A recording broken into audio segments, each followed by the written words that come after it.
Les Pathfinders. Les Pathfinders dans Adobe Illustrator vous permettent de combiner des objets entre eux. C'est un outil indispensable pour la création des formes géométriques complexes. Voyons comment ça marche.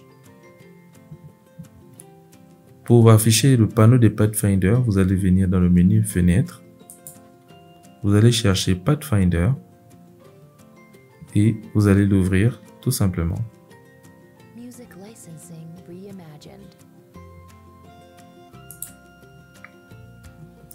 Mon panneau de Pathfinder s'affiche juste là.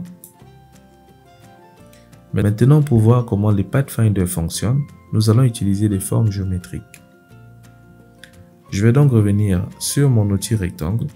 Je vais utiliser le raccourci clavier. Je dessine donc un rectangle. Je vais dessiner aussi un ellipse. Raccourci clavier. Et voilà, j'ai mon ellipse. Je vais donc remplir les deux formes. Ça, c'est pour l'ellipse. Et maintenant, mon rectangle. Je vais définir des couleurs différentes pour qu'on puisse voir clairement comment ça fonctionne. Pour le rectangle, je vais mettre le bleu. Et pour l'ellipse, on va mettre un rouge ou un orangé. C'est parfait. Maintenant, je vais réduire légèrement cette forme. Je vais bien la positionner parce que sur notre panneau de Pathfinder, on a plusieurs éléments. Notamment ici, on a 4 modes de la forme. Et en bas, on a des Pathfinder qui sont au nombre de 6. Donc, je vais définir d'abord ici 4.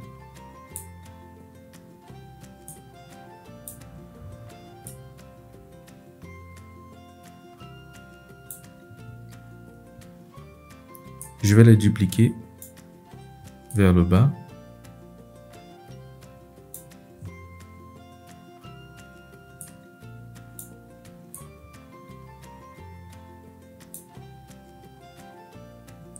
Maintenant, je vais agrandir mon plan de travail.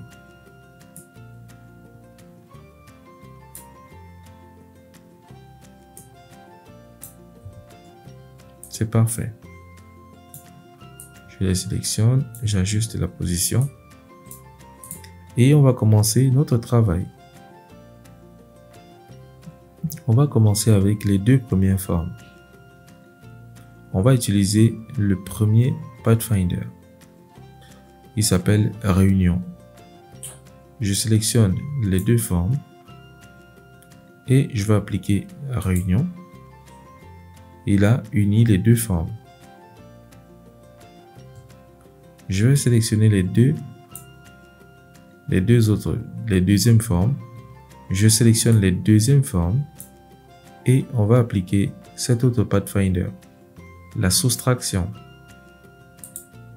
Et voilà, on a eu la soustraction du bleu qui se fait de l'ellipse orange. On va passer à la troisième. On va aller maintenant sur l'intersection. Et voilà, on a notre intersection. On va sur la dernière pour ceux du haut. Et là, on va aller appliquer l'exclusion. Voilà, on a eu notre exclusion juste là. Maintenant, on va descendre. On va utiliser les autres formes avec les autres Pathfinder. Je vais donc sélectionner les premières. Je vais appliquer le Pathfinder division. Et voilà, on a une grosse différence par ici, cette fois-ci. Je vais zoomer pour qu'on comprenne très bien qu'est-ce qui se passe. À la base, on a affaire à un ellipse et un rectangle. Sauf que maintenant, on a eu à appliquer ce Pathfinder division qui a divisé et le rectangle et l'ellipse. Pour voir comment ça fonctionnait, on va aller prendre l'outil de sélection directe on va venir sélectionner une zone de notre ellipse parce qu'on voit clairement qu'il y a eu une rupture quelque part. Et voilà, je peux diviser comme ça. Je peux aussi diviser ce côté-là.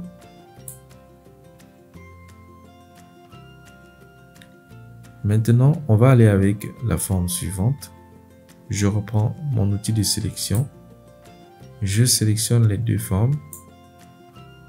Et je vais venir maintenant utiliser le pochoir. Hop, je vais prendre encore l'outil de sélection directe. Et on va voir qu'est-ce qui s'est passé. Voilà, on a eu encore une intersection ici, ou alors une division, mais qui est différente de la précédente. On va avec les formes suivantes. Je prends encore la flèche noire, le raccourci clavier c'est V.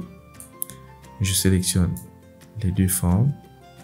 On va passer au suivant, c'est la fusion. Hop, voilà. Je vais prendre encore ma flèche blanche ou alors l'outil de sélection directe. Et voilà, vous voyez, on a fusionné les deux, mais on peut les séparer tout de même. Un peu comme avec le pochoir. On passe donc à la forme suivante. Je sélectionne. Et on va appliquer quoi? La découpe. Hop, voilà. Ici, on voit clairement qu'il y a une différence avec les autres. On a perdu beaucoup d'éléments, notamment le rectangle en lui-même et le cercle. Mais seulement si je sélectionne, on va constater qu'on a encore le cercle qui est là.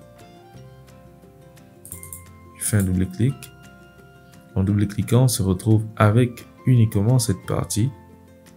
Et voilà, on a le cercle qui est aussi quelque part, mais le fond n'existe plus, ni un contour, ni le fond.